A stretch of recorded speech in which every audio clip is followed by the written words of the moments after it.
दोस्तों USB हमारा life का एक बहुत ही अहम हिस्सा बन चुका है। कोई भी लो पावर डिवाइस को पावर देने के लिए या फ़ोन चार्जिंग के लिए हम USB चार्जर्स या USB पावर बैंक का इस्तेमाल करते हैं। तो ऐसा USB डिवाइसेस से कितना पावर आउटपुट हो रहा है, जैसे कि कितना वोल्टेज 5 वोल्ट, 9 वोल्ट, 12 वोल्ट आता है इसमें, या फिर कितना एम्पियर 2 एम्पियर तक ये वेरी कर सकता है। तो ये दोनों चीज़ को हमें मेजर करने की ज़रूरत पड़ेगी, क्योंकि ये कुछ चार्जर्स ठीक से काम कर रहा है कि नहीं, केबल्स ठीक है कि नहीं, हमारा फ़ोन फास्ट चार्जिंग सपोर्ट कर रहा है कि नहीं, ये बहुत ही सारे सवाल का आंसर पाने के लिए हमें USB टेस्टर डिवाइस की ज़रूरत पड़ेगी। USB टेस्टर डिवाइस जस्ट इसमें प्लग इन हो जाता है और इसमें वोल्टेज और एम्पियर को माप लेता है, और कुछ टेस्टर पावर को मापता है, mAh वगैरह मापता है। तो ऐसा टेस्टर का दाम थोड़ा सा ज़्यादा है, 300-400 रुपये के आसपास। तो इतना प्राइस में हम लोग एक मल्टीमीटर खरीद सकते हैं, जैसे ये येलो मल्टीमीटर है, इसका प्राइस इस रेंज में है। तो इसको खरीदना भी नहीं है, हमारे पास ऑलरेडी एक है ही मल्टीमीटर। तो क्या होता अगर इस चीज़ को यूज करके हम लोग USB टेस्टिंग कर पाते। तो इस तरह की एक डिवाइस मैं इस वीडियो में बना के दिखाऊंगा, जिसको बनाने की खर्चा मात्र 30 रुपया है, और ये 300 रुपये की गैजेट को रिप्लेस कर सकता है आसानी से एक मल्टीमीटर के साथ रह के। क्योंकि इसमें कोई डिस्प्ले नहीं है, तो ये एक एनालॉग वोल्टेज आउटपुट करता है। उस वोल्टेज को हम लोग मल्टीमीटर में माप के पता लगा सकते हैं कितना एम्पियर और कितना वोल्ट जा रहा है मल्टीमीटर से। तो देखिए यहाँ पर 12 मिली वोल्ट आ रहा है। इसका मतलब है कि USB में 1.2 एम्पियर जा रहा है। जस्ट इस वाले पॉइंट को आपको एक डिजिट लेफ्ट में शिफ्ट करना है, तो ही ये एम्पियर की वैल्यू बनता है। अब दोस्तों यहाँ पर एक स्विच लगा हुआ है, इसको हम लोग दूसरी तरफ देंगे तो ये वोल्टेज की डाटा आउटपुट करता है। तो यहाँ पर देखिए voltage data 51 millivolt out कर रहा है। इसका मतलब 5.1 वोल्ट जा रहा है USB से। जस्ट पॉइंट को एक डिजिट पीछे लाना है। तो देखिए ये वोल्टेज बिल्कुल करेक्ट है, हम मल्टीमीटर से डायरेक्ट वोल्टेज माप रहे हैं। पिछले साल एक सेम डिवाइस मैंने बनाया था, जहाँ पर एक IC लगा हुआ था, वो एम्पियर को मेजर करके एम्पलीफाई करके भेजता था। पर एम्पियर में 1 वोल्ट आउटपुट करता था, मतलब 2 एम्पियर मतलब 2 वोल्ट आउटपुट करता था। लेकिन ये थोड़ा सा कॉम्प्लेक्स था, और आज हम जो बनाएंगे वो बहुत ही सिंपल होगा। कुछ पैसिव कंपोनेंट जैसे कि रेजिस्टर्स रहेगा बस। दोस्तों एक मल्टीमीटर वोल्टेज और करंट दोनों टेस्ट कर सकता है, लेकिन इसके लिए आपको इस रोटरी को घुमाना पड़ता है, या फिर जो इसका प्रोब है उसको चेंज करना पड़ता है वोल्टेज पोर्ट और करंट पोर्ट के बीच में। तो दोस्तों ये बहुत ही टीडियस टास्क है, तो इसलिए मैं आज एक थोड़ा सा दिमाग लगाया। इससे क्या होगा, एक ही मोड में देखते हुए आपका प्रोब्स भी चेंज ना करके आप एम्पियर और वोल्टेज माप सकते हैं, जस्ट एक सिंपल सा स्विच यूज करके। तो वो पिछले वाली वर्जन के लिए एक पुश बटन था, और इस वाली वर्जन के लिए एक स्लाइडर स्विच रहेगा, ये वोल्टेज और करंट में सिलेक्ट करने के लिए जस्ट। अब दोस्तों चलिए देखते हैं कि इस मल्टीमीटर के अंदर कैसे वोल्टेज और करंट की मेजरमेंट होती है। तो इससे थोड़ा सा टेक्नोलॉजी हम लोग ले लेंगे। मल्टीमीटर को खोलेंगे तो यहाँ पर कुछ रेजिस्टर्स की एक नेटवर्क मिल रहा है, ये वोल्टेज को डिवीजन करता है। जैसे कि आप इससे बहुत ही हाई वोल्टेज भी मापते हैं, 200, 500, 1000 वोल्ट तक। तो वो जितना भी वोल्टेज है उसको ये वोल्टेज डिवाइडर लो वोल्टेज में कन्वर्ट कर देता है। फिर वो लो वोल्टेज जो है इसका चिप में जाती है, क्योंकि ये चिप जो है हाई वोल्टेज मेजर नहीं कर सकता है, ये 200 मिली वोल्ट तक मेजर कर सकता है। इस पॉइंट में ये इनपुट लेता है। तो अगर आपका हाई वोल्टेज जो भी आया, जो टेस्ट वोल्टेज है, वो पहले वोल्टेज डिवाइडर में जाएगा, फिर वो 1000 गुना या फिर 100 गुना डिवाइड हो जाएगी, या फिर 10 गुना कुछ भी है।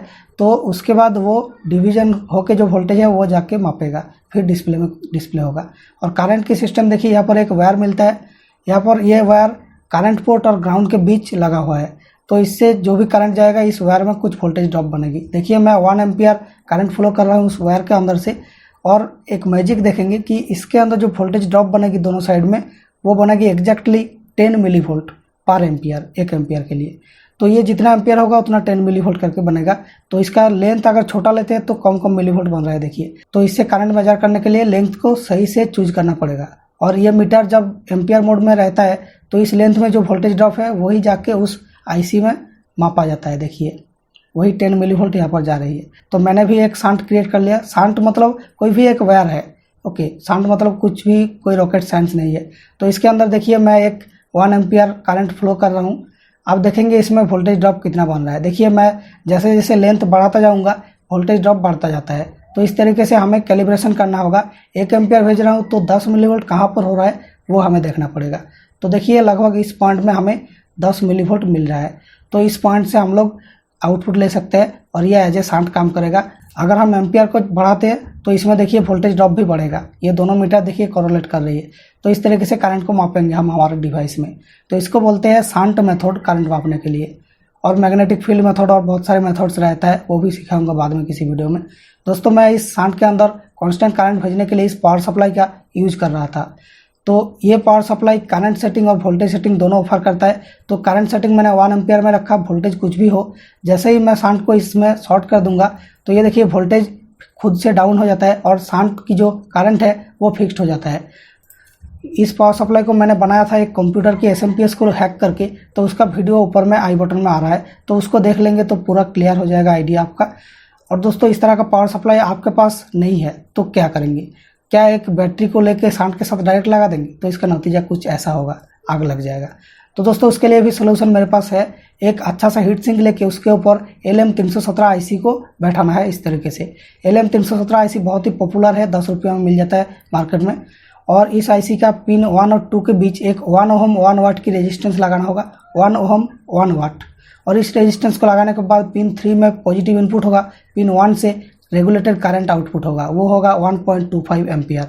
चाहे आप इसको शॉर्ट कर देना या फिर मल्टीमीटर के अंदर से देना, या फिर कोई भी लो लोड में जो 10 या 12 वोल्ट में 1.25 एम्पियर से ज़्यादा लेता है, ऐसा कोई भी लोड के लिए ये 1.25 एम्पियर ही कांस्टेंट भेजेगा। नो मैटर आपका बैटरी का वोल्टेज क्या है, आपका जो लोड है उसका रेजिस्टेंस कितना है, इसके ऊपर डिपेंड नहीं करेगा।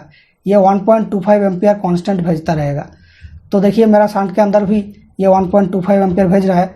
अब हमें 10 मिली ओहम की शांट बनाने के लिए, मतलब कैलिब्रेट करने के लिए 12.5 वाली पॉइंट को ढूंढना होगा, क्योंकि अब हम थोड़ा सा ज़्यादा करंट दे रहे हैं 1.25 एम्पियर। तो 12.5 मिलीवोल्ट वाली पॉइंट को हमें ढूंढना पड़ेगा और वही होगा हमारा राइट लेंथ। और फ्रेंड्स यहाँ पर एक तगड़ा हीट सिंक यूज करना, क्योंकि ये बहुत ही ज़्यादा हीट होगा और ज़्यादा टाइम के लिए इसको चला के मत रखना।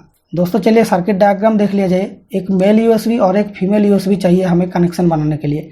दोस्तों यहाँ पर देख सकते हैं, यह है मेरा मेल और यह है फीमेल USB। अब देखिए इनको 4 तार से ऐसे डायरेक्ट कनेक्ट कर दूंगा पैरेलली, पॉजिटिव नेगेटिव और 2 डाटा पिन, जैसा था वैसा ही कनेक्ट हो जाएगा।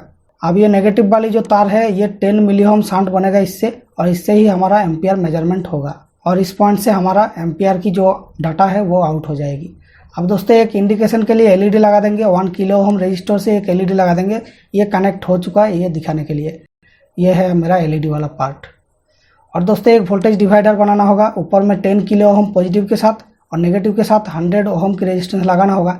फिर ये जो बीच में जंक्शन पॉइंट है, यहाँ से 100 टाइम्स लेस वोल्टेज मिलेगी। जैसे कि 5 वोल्ट दे रहे हैं तो 50 मिली वोल्ट मिलेगी इस पॉइंट से, और उस पॉइंट को हम लोग लगा देंगे स्विच की एक साइड में, तो इसको हम लोग सिलेक्ट कर पाएंगे स्विच से। अब देखिए इस डायग्राम में इस पॉइंट से वोल्टेज की डाटा आउट हो रहा है 10 मिली वोल्ट पर वोल्ट में, मतलब 5 वोल्ट में 50 मिली वोल्ट, और यहाँ से एम्पियर की डाटा आउट हो रहा है 10 मिली वोल्ट पर एम्पियर। वो दोनों डाटा स्विच की दोनों साइड की पॉइंट में जा रही है, और स्विच की मिडिल पॉइंट से जो पॉजिटिव का एक डाटा आ रहा है जिसको हम लोग सिलेक्ट कर पाएंगे। और मल्टीमीटर के लिए एक सॉकेट लगा दिया। इस सॉकेट की जो माइनस है वो USB मेल की माइनस के साथ लगेगा, और जो प्लस है वो स्विच की मिडिल पॉइंट के साथ। जस्ट यही है हमारा डायग्राम, इसी से हमारा काम पूरा हो जाएगा। अब देखिए मेरा USB मेल की जो माइनस है, इससे USB फीमेल की माइनस की तरफ ये वाला तार है, यही मेरा शांट के तरह काम कर रहा है।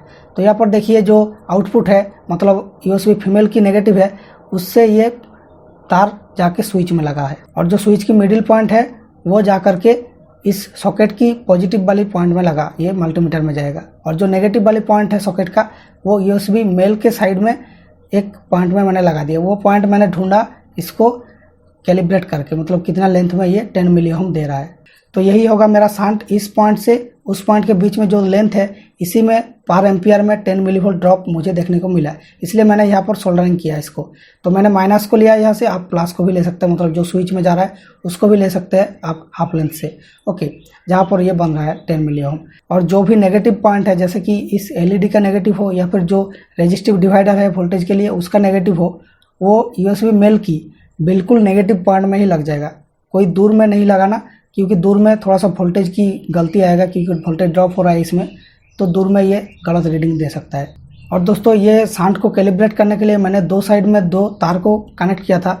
उसके बाद इसके अंदर से कांस्टेंट करंट 1.25 मिली एम्पियर अगर फ्लो किया जाता है, तो ये जिस पॉइंट में 12.5 मिली वोल्ट ड्रॉप करता है उसी पॉइंट में हमें उसी लेंथ को लेना होगा, ओके। तो देखिए मैंने यहाँ पर दिखा रहा हूँ कि 12.5 वोल्ट लगभग फुल लेंथ में ही हो रहा है, थोड़ा सा कम है, तो उस पॉइंट में मैंने सोल्डरिंग करके आउटपुट में ले लिया, ओके, कुछ इस पॉइंट से। अगर आपको वोल्टेज वाली सिस्टम नहीं बनाना है, बस एम्पियर में अपना है, तो इन दोनों पॉइंट से 2 तार लेके जस्ट मल्टीमीटर में लगा देना और कुछ नहीं करना है। और दोस्तों ध्यान रखना कि USB मेल में ये प्लास्टिक अगर नीचे में है तो USB फीमेल में वो ऊपर में रहना चाहिए, तभी ये सीधा सीधा सही कनेक्शन बनेगी, तभी ये दूसरा USB मेल का कनेक्शन सही से होगा इस तरीके से। तो ये ध्यान रखना, आप गलत कनेक्शन ना कीजिए, तो आपका आउटपुट में जो भी डिवाइस लगा हुआ है वो ख़राब हो सकता है। तो दोस्तों ये डिवाइस आपको कैसा लगा बताइए। ये सिंपल आइडिया और एक मल्टीमीटर को यूज करके हम एक 300 रुपया के गैजेट को रिप्लेस कर सकते हैं। तो देखिए ये एम्पियर और वोल्टेज सही सही दिखा रहा है। तो ये डिवाइस अगर पसंद आए तो इस वीडियो को लाइक कीजिए, फ्रेंड्स के साथ शेयर कीजिए। और दोस्तों क्योंकि हमारा चैनल 1 लाख सब्सक्राइबर से ज़्यादा गेन कर चुका है, तो इस चैनल को यूट्यूब की तरफ से एक लेटर और एक अवार्ड भेजा गया है, वो है सिल्वर प्ले बटन। ओके, तो यूट्यूब की तरफ से ये लेटर भेजा गया है मुझे और भी मोटिवेट करने के लिए, वीडियो बनाने में, अच्छा काम करने में। और इसके नीचे है हमारा सबका सिल्वर प्ले बटन। तो डेफिनेटली ये सिल्वर का बना हुआ नहीं है, ये जस्ट एक अवार्ड कह सकते हैं, एक ट्रॉफी की तरह। ये सिल्वर का बना हुआ नहीं है। तो यहाँ पर देखिए ग्रेटिंग्स दिया गया है, free circle lab for passing 1 lakh subscribers.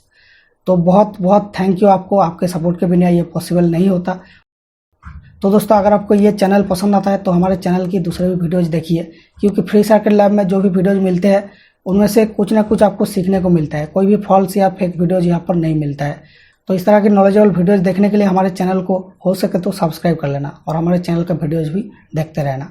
दोस्तों अगर आपको मेरा काम पसंद आता है, हमारे चैनल को आप सपोर्ट करना चाहते हैं, तो आप हमारे चैनल का ज्वाइन बटन में क्लिक करके मेंबर बन के वो कर सकते हैं। और अगर आप ऐसा करते हैं तो मेरा कॉन्टैक्ट नंबर आपको मिलेगा, आप व्हाट्सएप कर सकते हैं।